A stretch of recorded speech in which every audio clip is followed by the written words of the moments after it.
어머니 러시아 극작 8장 드림 시퀀스 이찰리 골뱅이 서울 대한민국 에피소드 2 EMARE01 우리 지도자와 그녀의 두 조수 그리고 어머니 러시아가 지도를 옆으로 읽고 도표의 앞면이나 뒷면을 만들 수 없었기 때문에 우리는 표시된 표적의 반대 방향으로 걸었습니다. 그들은 동쪽이 서쪽이 아니라 표시된 표적의 방향이라고 판단하고 지도를 제대로 읽었더라면 올바른 방향임을 알 수 있었을 것이라고 판단했습니다. 우리는 군사적 규칙, 규제 또는 제한을 지키지 않고 전술적으로가 아니라 느슨하게 행진했습니다. 다른 사람들은 너무 가깝게 걸어 다니고 있었기 때문에 한 수류탄으로 그들을 모두 제거할 수 있었습니다. 분대원들 사이에 공간을 남기는 대신 그들은 밤이 되면 마시멜로를 토스트하고 유령 이야기를 하기 위해 캠프장으로 행진하는 것처럼 행동했습니다. 그들은 해방자들이 나타나기를 기다리는 사람들에게 큰 영향을 미칠 실제 임무를 완수하도록 배정된 군사 특무 부대처럼 행동하지 않았습니다. 민간인 중 한 명이 냄새에 대해 불평하기 전에 우리는 약 30분 동안 터벅터벅 걸어갔다. 지도자는 우리에게 1시간 정도의 휴식을 허용했습니다. 그들 중 8명은 서로 가까이 앉아 쇠사슬을 피우며 큰 소리로 이야기했습니다. 언제든지 담배에서 나오는 불꽃은 산불을 일으킬 수 있습니다. 특히 엄폐와 은폐, 병력 이동, 재량, 생존 측면에서 아무것도 신경 쓰지 않는 것 같았습니다. 주기적으로 내 분대원 몇 명이 나를 쳐다보고 그들이 사용하는 언어로 무언가를 말한 다음 그들이 하고 있던 일로 돌아갔습니다. 지도자 나 그녀의 조수 모두 나에게 또는 러시아 어머니에게 군사자문을 요청하지 않았습니다. 또는 그들이 있었다면 나는 관심을 기울이지 않았고 어머니 러시아는 이해하기에는 너무 취했습니다. 그들 중 8명은 무방비 상태에서 열린 채로 앉아서 이야기를 나누었습니다. 그들은 계속해서 담배를 피웠으며 연기의 흔적은 적에게 우리의 정확한 위치를 알려줍니다. 일반적으로 군인들은 적을 찾기 위해 열심히 노력해야 했지만 우리에게는 그렇지 않았습니다.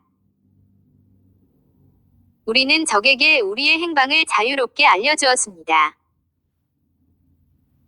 어머니 러시아는 그룹에서 벗어나 서쪽으로 50m를 걸어 오줌을 질렀다.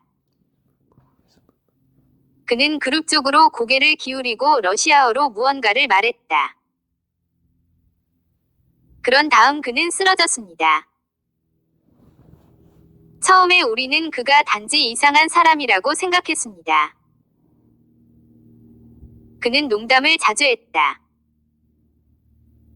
그의 다리는 가볍게 움찔했다.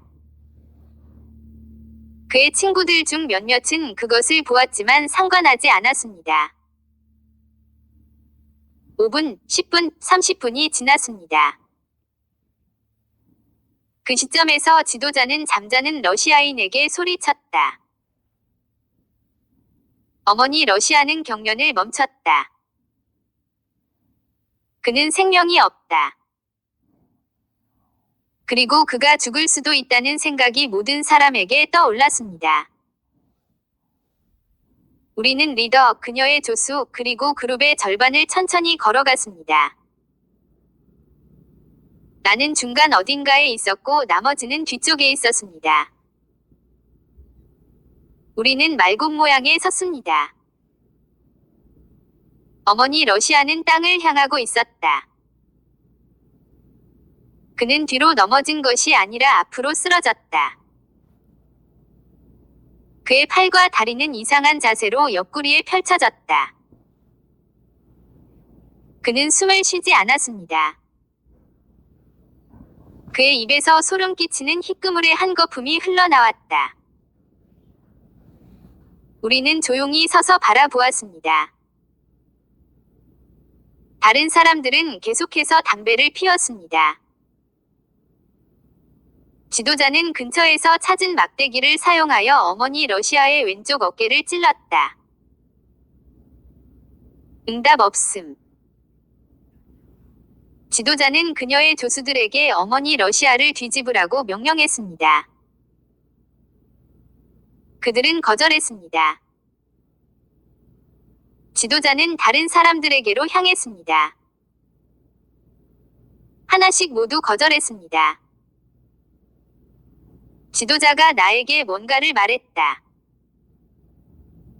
그녀는 내가 어머니 러시아를 뒤집는 것을 돕길 원했습니다.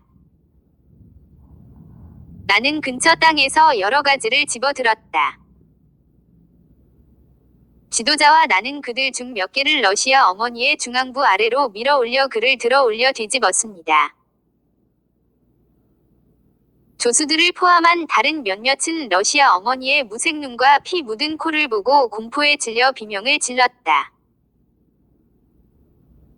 어머니 러시아는 독이 있거나 킹코브라에 물렸거나 너무 많이 취했을 것입니다. 아니면 혈류의 알코올 농도가 너무 높아서 독성 공기와 섞여서 급사를 초래했을 수도 있습니다. 우리는 가만히 서서 목적 없이 어머니 러시아의 생명 없는 몸을 내려다보았다. 우리는 주정뱅이에게 생각을 잃거나 슬픔을 느끼지 않았습니다. 오히려 지도자가 제자리에 고정되어 있었기 때문에 우리도 그대로 남아 있었습니다. 몇 시간이 지났습니다.